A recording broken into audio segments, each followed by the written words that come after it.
po ako mag-pray, nais po muna magpasalamat sa Panginoon dahil una, nandito po ang mga kapatid sa open, sa loob po ng 3 taon, hindi po tayo nagkita, pero napakabuti po ng Diyos dahil nagkita po tayo ngayon. Palakpakan po natin ang Panginoon. Nagpapasalamat din po ako dahil nandito ang aking kapatid at ang kanyang asawa, si Mang Robert, si Alan, si Kuya Manuel na matagal ko na pong dinadala sa simbahan, pero ngayon po nakadalo. Palakpakan po natin sila. Palakpakan po natin ang ating mga sarili. Nagpapasalamat din po ako dahil buo po yung pamilya ko. Nandito po yung aking anak na panganay si Jan Jan. Amen po ba? Amen. Nawa, maging masaya tayo ngayon dahil anniversary po ng church. Dapat ipagdiwang po natin na ayon sa ating puso. Amen po ba? Amen. Dahil ang Diyos lang po ang nagbibigay kalakasan sa atin. Kaya lagi po natin itaas ang Panginoon. Huwag po ang ating sarili. Amen po ba? Amen. Tayo po ay magsamantalang pumugin at manalangin para sa ating pag-uumpisa sa ating gawain sa oras na ito.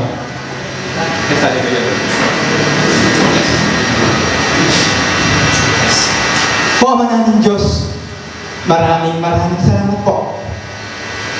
Na inihaya po kami magkatipon upang mapapurihan ka, mapasalamatan sa oras na ito. Ama namin Diyos, tunay po kayong napakabuti dahil hindi po naging hadlang ang panahon, O Lord, para makanig ka po namin. Ama namin Diyos, salamat po sa bawat buhay, kalakasan na lagi yung ipinagkakaloob sa amin. Salamat din po sa oras na ito, na pinintulutan niyo po ito. Ama namin Diyos, idinadalangin ko po ang aming gawain sa oras na ito. Nawa kayo po ang mamuna at pangunahan niyo po kami ng inyong banal na Espiritu, Lord. Ama namin Diyos, gabahin niyo po ang aming pastor na maghahatid ng inyong mga salita sa oras na ito. At nawa sa mga makarinig ito ay maipasok at maitimo sa kanilang puso para maisapamuhay po nila sa labas, O Lord. Ama namin Diyos, maraming salamat po at ibinabalik po sa inyo ang papurit pa sa salamat sa matamis na pangalan ng Panginoon Yesus. Lahat magsabi ng Amen. Na mula po sa ating daughter church in Angeles, walang iba kundi si Sister Melissa.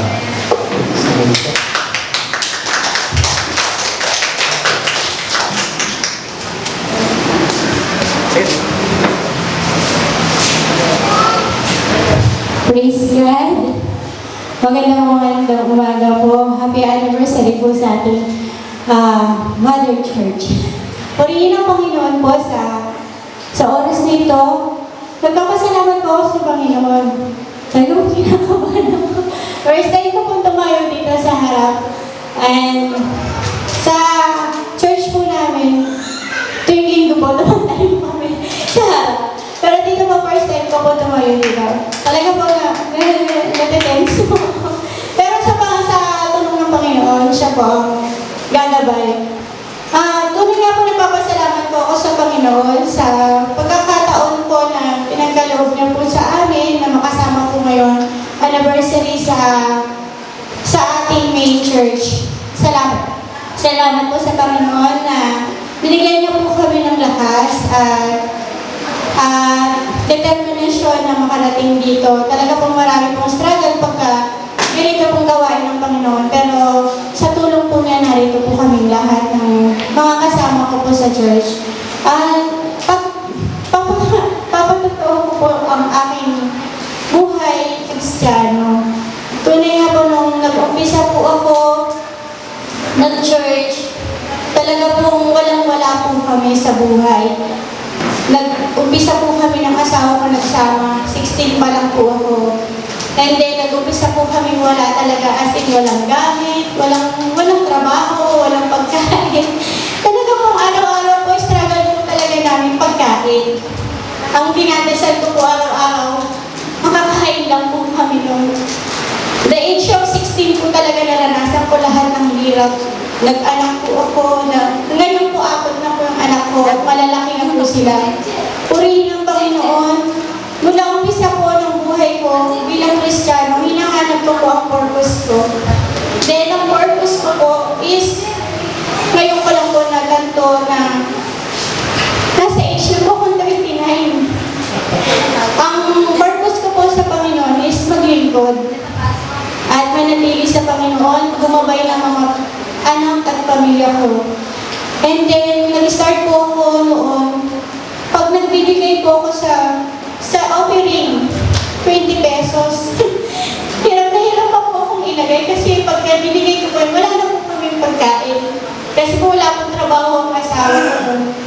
And then ngayon po, sa tagalan ng pagsisimba ko, ngayon, sa age ko ngayon, lahat po ng pinapangarap ko sa Panginoon, ngayon ko lang po na-rating dahil po sa tinuro sa Bible na kapag ka nagbigay ka ng ikapo, walang imposible sa Panginoon. Ibibigay niya lahat kahit kaliliitan ng kahilingan mo. Dati po pangarap lang po namin pagkain. Ngayon po, sobrang dami pagkain. Ako na lang po yung nagdadahil. Mapigilan kasi mahilig po ako kumain ng masasarap. Kaya ako talaga tumaba. Purihin ng Panginoon ngayon po, wala na po talaga sa buhay namin ang walang pagkain. At dati po wala kaming bahay, ngayon po may paupahan po ako 3. Purihin ng Panginoon sa pagkakataon ko po sa Kanya, sa pagbibigay sa kahit sinampirin ko po sa Kanya. Ang asawa ko po ngayon, ang trabaho niya is OIC. Nasa isang company po siya ng motorhome, OIC. OIC po siya ng mas ngayon sa Angeles po. Purihin ng Panginoon na ang pagpapala talaga po, pagka nagtapat ka sa Kanya, sa Panginoon, at binigay mo ang buhay mo sa Kanya, walang imposible. Idadaloy niya sa buhay mo lahat ng hinihingi mo at hindi mo pa hinihingi. Nasa plano lang ng Panginoon ang pagpapala sa buhay mo at walang imposible sa Kanya. Kapag po sinika po natin na maglingkod at magtapat sa Kanya, ang Panginoon ang gagawa ng kaparaanan sa lahat ng mga pangarap at mga hinihingi mo. Kahit hindi mo pahingin, nandyan na, nasa iyo na. Kaya purihin ng Panginoon, ngayon po, nasa maayos na po kami kalagayan, hindi po kami hirap, maayos ang buhay, at sa tulong niya, na napakaganda po ng kalagayan ng buhay namin ngayon. Kaya ang Panginoon ang siyang unahin natin sa lahat, sa pinansyal, sa mga pangailangan natin, siyang unahin natin upang hindi po tayo mahirapan sa buhay. Yun lang pong masasabi po sa ating lahat mga kapatid. Pagtiwala po tayo sa Panginoon, wala pong imposible. Pag siya ang hiningin natin lahat ng mga pangailangan natin, purihin ng Panginoon sa kanyang lahat ng papuri. Thank you, Jesus. Ang pagpupulot po ay si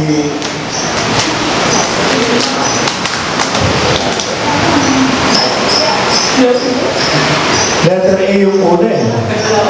Tapos siyang middle niche, ang kanyang pilido. FC. Hindi. Agnes Kayanan.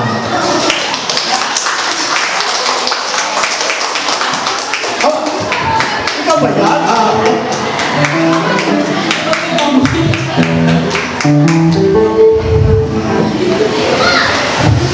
Nanalo ka! Praise God. Okay, kaya po babalik po ang aking president. Nung kausapin ng mga anghel si Mary, nasabi niya, manganganak ka ng isang lalaki. Tatatawagin mo Emmanuel. Ang ibig po sabihin na Emmanuel ay God with us. Pakisabi mo sa katabi ko, God with us. Kaya nga, hindi na tayo dapat mamroblema kung anumang uri karamdaman na meron tayo. Bakit? Kasi ang Diyos ay nasa sa atin. Paano po ang Diyos ay mapapasa atin? Sabi nga ng Isaiah chapter 9, pag-inibat. Isaiah chapter 9, verse 6, Isaiah chapter 9, sabi niya, for unto us a child is born, unto us a son is given, and the government shall be upon his shoulder. Pansinin niyo po ito. ibinigay ng Panginoon ang kanyang anak para ang ating mga kabigatan, pag sinabing kabigatan, kasama na doon yung problema, yung stress, yung depression, at yung sakit. Kahit anong uri ng sakit. Ang sabi niya ay ilalagay sa kanyang balikat. Ibig sabihin, ito po ay papasanin ng Diyos. Pero kung papasanin po natin, paano mangyayari yung mga bagay na ito? Kaya nga sabi niya, in His name shall be called Wonderful. Kamangha-mangha. Kaya kung titignan po natin, itong ibinigay ng Diyos Ama na sinasabi kay Propeta Isaiah ay ilalagay lahat ng ating kabigatan sa kanyang balikat, kaya siya tatawagin kamangha-mangha. Ano po ibig sabihin na kamangha-mangha? Ibig sabihin mga bagay na imposibleng mangyari ay mangyayari, mga bagay na hindi natin akalain mangyayari ay mangyayari. Kaya tinawag siyang pangalan na, sa kanyang pangalan na kamangha-mangha. Kaya pasanin po natin, pakulitan. And His name shall become wonderful. Nung po isinilang ang Panginoon, sabi niya sa isang, isinilang niya ang kanyang panganay na isang lalaki, binalot siya ng lampin, ang sanggol ay hiniga sa isang sabsaban, sapagkat wala ng lugar para sa kanila sa bahay panaluyan. So, pansinin po natin to. Kung yung pangako ilalagay doon sa palasyo, sa palagay nyo kaya, yung mahihirap ay makikinabang. Diba, mahirap no?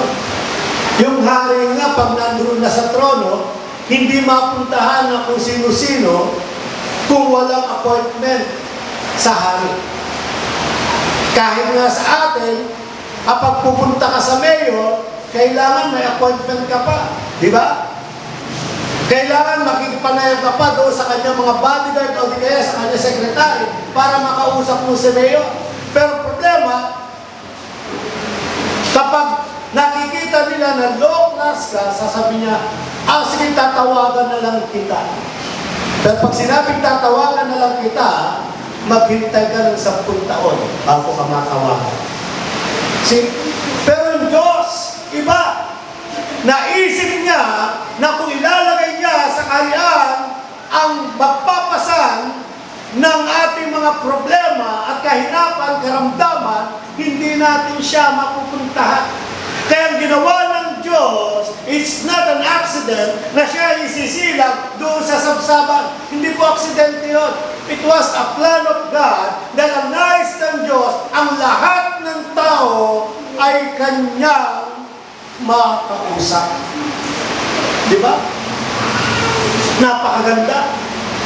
Kamanghamanghang bagay na isang hari, isang Diyos, isisilang doon sa sabsaban para lamang sa atin. Ito'y ginawa ng Diyos dahil mahal niya tayo. Mahal ng Diyos ang bawat isa sa atin. Pakisabi mo sa katabi mo, mahal ka ng Diyos. Mahal ka ng Diyos. Huwag mong isipin na hindi ka mahal ng Diyos. Akala mo lang yan. Kaya ang hirap sa tao, ang dami napapahamak sa akala. Akala ko kasi. Pero kung titignan mo natin, ang Diyos ay hindi nag-aakala. Kapag sinabi niya ito, gagawin niya sa'yo. Bakit? Paglipat. Dahil sabi dito, hindi lang siya tatawagin kamangha-mangha, kundi counselor. Ano ibig sabihin ng counselor? Tagapagpayo. Sa ating election, may binuboto po tayong counselor. Di ba? Tanong ko sa inyo, sino na po nakapag-usap sa mga counselor na naboto? Hindi tayo makalapit kasi may appointment pa rin. Kasi ninyo po yung ginawa ng Panginoon, without the appointment, pwede ka lang pumunta sa Kanya. Pwede ka lang magsalita sa Kanya. Pwede ka lang humingi sa Kanya. Because siya ang ating tagapagpayo. Lahat ng ating problema, lahat ng ating mga kahirapan, lahat ng ating dala-dala na kabigatan, pwede na natin sabihin sa Kanya. Ganun ang Diyos. Dahil nais ng Diyos sa buhay mo ay may bagay na posibleng mangyari. Pakisabi sa katabi mo. Gusto ng Diyos na may bagay na posibleng mangyari sa iyo. Yan ang gusto ng Diyos. Kaya minsan hindi natin nakikita yung mga bagay na gusto natin mangyari sa buhay natin kasi kung sino-sino pa nilalapitan natin. Akala natin napakahirap po lapitan ng Diyos. Hindi. Tayo lang ang mahirap lapitan ng Diyos. Could you imagine? He died on the cross para sa atin. Kung hindi para sa atin, hindi mamamatay si Kristo sa cross. Matthew chapter 5, verse 17. Kaya nga sabi niya, I came not to abolish the law, but to fulfill the law. Ibig sabihin na parito ako upang hindi para ibaliwala ang kautusan, kundi para tuparin ang kautusan. Ang kautusan na ibinigay kay Moises na siya magiging halimbawa sa buhay ng mga tao. Ano pa yung halimbawa na yun? Yung bagay na hindi dapat gawin na masama o bagay na hindi kaaya-aya ay hindi gagawin. Kaya nakasulat yan doon sa 10 utos. Pero ang problema, walang tao na nakasunod sa 10 utos. Bakit? Kasi mahirap sundin. Could you imagine? Isa lang ang hindi mo masunod sa 10 utos, mababali wala lahat ang mga ito. Ganun yung 10 utos.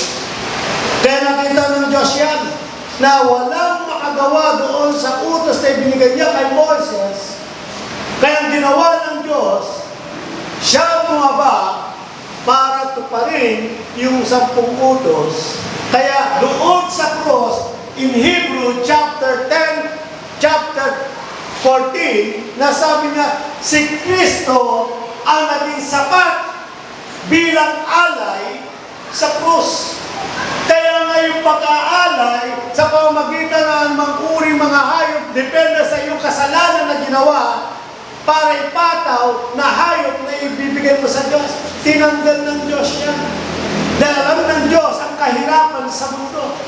Alam ng Diyos na hindi afford ng tao ang magbigay ng ganon kahalaga. Could you imagine?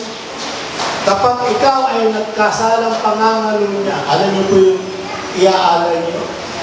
Kalabaw o baka, baka.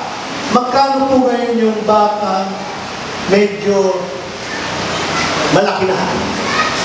Guya ka? Guya ba tawag? Magkano ngayon? Di ba? Ang mahal. Ibig sabihin, pagpunta mo lang sa Diyos, gagastos ka ng 1,000 para lamang mawala ang iyong kasalanan. Kung ikaw naman ay nangidnap o nagnakaw, abay magbibigay ka ng kambing. 2 kambing. Isa yung offering goat at saka isa naman yung sheep goat, na ibig sabihin na doon pananalangin nila yung lahat ng kasalanan mo ilalagay nyo doon sa isang kambing at palalayain doon sa walang makakakita at walang makakakuha. Ganun mo, magkano na po ang kambing na yun? May kamahal mo, 2 pa yun. Diba? Pero sa Diyos, hindi na gano'n. Because He is a our counselor na ibinigay ng Diyos para lahat ng ating mga karamdaman, paghihirap, stress, depression, anumang bagay na meron ka na kabigatan sa iyong buhay, pwede mo nang sabihin sa Diyos at pwede mo nang, Lord, ano po ang dapat kong gawin? Papakinggan ka ng Diyos. Kaya nga, tinawag siyang Emmanuel. Ano ibig sabihin ng Emmanuel? God with us. Diba? So, pasilip po natin. Sabi ng John 14, verse 26, sinasabi ko sa inyo, ang mga bagay na ito habang kasama pa ninyo ako, ngunit sa ang patnubay, ang Espiritu Santo na isinugo ng Ama sa pangalan ko, ang siya magtuturo sa inyo sa lahat ng bagay, magpapaalala ng lahat na sinabi ko sa inyo. Could you imagine? Kaya nga yung bagay na ginawa ni Kristo ito, hindi po dapat natin ikalungkot. Kasi bago pumunta sa Ama, si Jesus, iniwan niya muna ang patnubay. Sino yung patnubay nito? Ang Espiritu. Ano po ito dapat natin pasalamatan? Alam po bakit? Kasi indwelling na ngayon. Noon, yung Spirit, anointing. Ibig sabihin, bumababa lang yan ayon sa bagay na ginawa mong kabutihan at kaaya-aya sa Diyos. Kaya bababa yan para bigyan ka ng reward. Ganun yan. Kaya nga sa Genesis, ano sabi niya? Para yan si Melchizedek, the king of Salem, the father of God. He is the Spirit na bumaba para lang magbigay ng offering kanino? Kay Abraham. Kaya nga tignan po natin ngayon, tayo dapat magpasalamat kasi meron tayong counselor, no? Hindi lang counselor, tignan pa natin. Ay, lipat. The mighty God. Pag sinabing mighty God, makapangyarihan, pinakamalakas na Diyos, pinakamabuting Diyos. Now, could you imagine? In Isaiah chapter 53, verse 3 to 5, tignan po ninyo. Inamak siya ng mga tao at itinakwil, nagdanas siya ng hapdi at hirap, wala mang pumansin sa kanya, binaliwala natin siya na parang walang kabuluhan.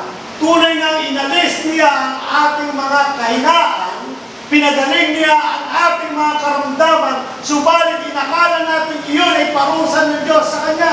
Ngunit dahil sa ating mga kasalanan, kaya siya'y nasugatan, siya'y binupog, dahil sa ating kasamaan, tayo gumaling dahil sa hirap na dinanas niya at sa mga hampas na Kanyang tinanggap. Could you imagine? Bakit daw nangyari sa Kanya yun? Dahil sa ating kamalian, dahil sa ating kasalanan, lahat dinanas ng Diyos. Kung tutusin, hindi pwedeng mangyari sa Kanya yan. Bakit? He is a God. Pwede niyang sabihin, magsimatay na kayo dyan. Di kaya, matumba na kayo dyan. Pero hindi niya ginawa. Everything was a plan of God. Kaya nga, hinayaan ng Diyos na mangyari ito, it because His great love. Dahil sa dakilang pag-ibig ng Diyos sa sanlibutan, sa atin, kaya tinanggap niya yun. Kung atin po titignan, pakitignan po natin, pakilipat. Pansinin po natin, pakilipat.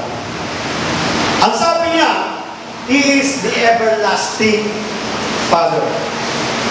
Paano mangyayari sa Kanya ang pagiging walang hanggang Ama, gayon na hindi naman siya nag-asawa? He was telling about the great office of God. Dahil sa Kanya, ipinakita niya ang walang hanggang Ama ng Diyos dahil sa pagmamahal na ibinigay sa atin ng Ama. The Bible says in John 3:16, alam ko pa ibang kabisa dito, For God so loved the world that He gave His only begotten Son, that whosoever believeth in Him should not perish but have everlasting life. Because of love. Dahil sa dakilang pag-ibig ng Diyos, dahil nakita niya ang tao'y hirap sa nangyayari, He offered His Son, the beloved Son, the only one Son, to die on the cross to us, for you and for me. Can you imagine? Alam ng Diyos kung paano pahihirapan ng anak. Alam ng Diyos kung paano siya papatay. Alam ng Diyos kung paano siya sasaktan. Alam niya ng Diyos. Kaya kung titignan natin yung Matthew chapter 26, nung siya ay nananalangin doon sa Garden of Gethsemane, pwedeng sabihin ng Diyos, ayoko na. Saan ba itong mga tao? Talagang grabe at kanilang kasalanan. Pwede niyang tanggal yun.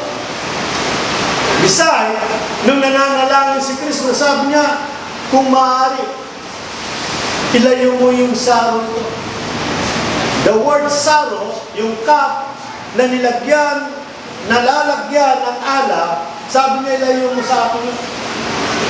Pero nung sabi ng Lord, but it is not my will be done, it is your will be done. Ipinapakita yung walang hanggang Ama ng Diyos para ipakita na dahil sa kanyang pag-ibig, mangyayari ang pangako sa ating buhay. Kaya sabi mo sa katabi mo, ang pangako ng Diyos ay ibinigay na sa iyo. O ayaw natin sabihin, ha? Mamaya sasabihin paano yung mangyayari sa buhay mo. Tuloy ito. Ang pangako ng Diyos ay mangyayari sa iyo kasi ibinigay niyo na yan. Kaya na doon sa una sinabi niya, tetelestai. Ano ba ibig sabihin niya? It is peace. Na ibig sabihin, hindi mo na dapat gawin ang kahirapan doon. Hindi mo na dapat angkinin yung problema mo sa buhay. Hindi mo na dapat sarilinin yung mga kabigatan mo sa buhay. Hindi mo na dapat sarilinin din yung mamamatay ka na. Dahil sa iyong karamdaman. Hello, may Diyos na buhay. Sabi mo sa katabi mo, may Diyos na buhay. May Diyos na nagmamahal sa'yo. Mahal ka ng Diyos. Kung aalamin lang po natin ang mga bagay na ginawa ng Diyos sa buhay mo, makikita mo yung pangako. Nung sinabi ng Tetelestai, ano po yung Tetelestai, ano po yung natapos na yun? Yung paghihirap po natin natapos na. Ngayon ibinigay ng Diyos pag-asa at kasaganahan. In John 10:10, the thief cometh to steal, to kill, and to destroy. But I came to give life and more abundant life. Buhay ang ibinigay sa iyo ng Diyos at buhay ng kasaganahan. At ang kasaganahan nito ay mangyayari kung ikaw ay lubusan na lalapit sa Diyos at magtitiwala sa Diyos sapagkat siya ang walang hanggang Ama. It's not only walang hanggang Ama. Tignan po natin kasunod. He is also a Prince of Peace. Prinsipe ng kapayapaan. Kaya nga nagiging problema natin, bakit walang kapayapaan sa loob ng tahanan? Bakit walang kapayapaan ng aking buhay? Bakit walang kapayapaan doon ako sa mga kaibigan ko? Kasi ang problema, hindi mo dala-dala si Kristo sa buhay mo. Hindi mo bitbit yung tatak na ibinigay sa iyo ng Panginoon para ikaw ay magkaroon ng kapayapaan. Ang bitbit mo ay yung partida, ay yung mga kaibigan. Kapag may problema ka, sasabihin mo sa kaibigan mo, akala mo lubusan siyang kaibigan, yung pala pagkatalikod mo, he is not Agnes, he is a Marites. Hindi pala siya si Agnes, siya pala ay si Marites. Dahil pagtalikod ko, ay alam mo si Ganda, lumapit sa akin, kinuwento niyang buhay niya. Ay grabe! Could you imagine? Ganun pala siya, alam mo, santong-santo siya. Yung pala, isa pala siya, santong kabayo. Imagine, kasi siya yung ginawa nating counselor, siya yung ginawa nating tagapagtugon ng ating problema. He is God. There's God. May Diyos na buhay. Huwag mo ilapit ang problema mo sa iyong kaibigan, ilapit mo sa Diyos. Kasi ang Diyos tutulungan kanya, bibigyan kanya ng kapayapaan. Because the Bible says, kapayapaan ang iniwan ko sa inyo, ang aking kapayapaan na ibigay ko sa inyo. Hindi ito katulad ng kapayapaan na ibigay ng mundo. Huwag mapagabag sa ang inyong kalooban at huwag kayong matakot. Why? Because God is with us. Kaya may banal na Espiritu sa ating buhay dahil gusto ng Diyos, bit-bit mo si kapayapaan. Dahil gusto ng Diyos, masaya ka niya nakikita. Ayaw ka niyang malungkot nakikita. Kaya, ngitian mo katabi. Sabi mo masabi. I've got joy in my life. Di ba? Alam, nagiging problema pag-isip sa umaga. No? Instead na dapat tumawa tayo pag-isip sa umaga na kasimangan tayo. Para tayo si Sharon Cornet. Pasang ko ang baby. Pasang ko ang mundo. Sabihin mo, wala na si Sharon ngayon. Ang meron ngayon, sino? Si Bea. Bea ba yun? Bea. Bea na ngayon ang sika. No? Hindi na pasa ng mundo. Kaya dapat magbago ka na rin. Huwag na Sharon Cuneta. Pinakailangan dalhin mo na sa'yo ay si sino yung may magpatawa? Yung mahaba-maba? Na? Si? Basta tinangan. Diba? Dapat masaya tayo kasi may Kristo ka. Sabi mo sa kanya mo, magsaya ka kasi nasa iyo si Kristo. Ay, paano ayaw natin maniwala? Sino gusto dito mawala ng problema? Nasa tama. Sino dito gusto mawala ng kabigatan sa buhay? Di ba ang hirap na mayroong bigat sa buhay? Alam mo, ang daming tao, ayaw nila yun. Pero ginagawa nila. Pag-isip sa umaga, no? Gigising sa umaga, ano na naman yan? Bakit na naman ganyan? May problema.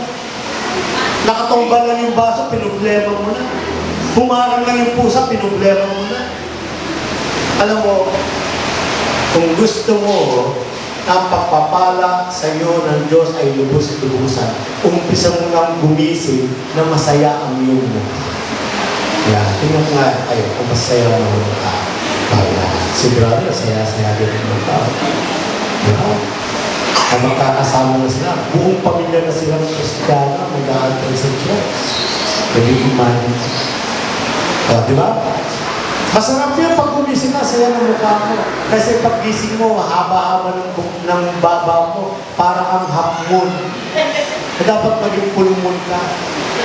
Kasi pag pulmon, talagang lahat energetic, lahat masaya. Ibig sabihin, tagumpay lumarating sa buhay. Ewan ba? Gusto niyo ba yun? Tayo po natin tumayo. At hingin natin sa Diyos ang tagumpay ay mapa sa ating buhay. Ama, maraming po salamat sa iyong biyaya, sa iyong ginawa sa krus. Kaya nga, Panginoon, hinihingi ko ang pagkakataon. Kapatid, ito yung pagkakataon. Natanggapin mo si Kristo sa iyong buhay. Ang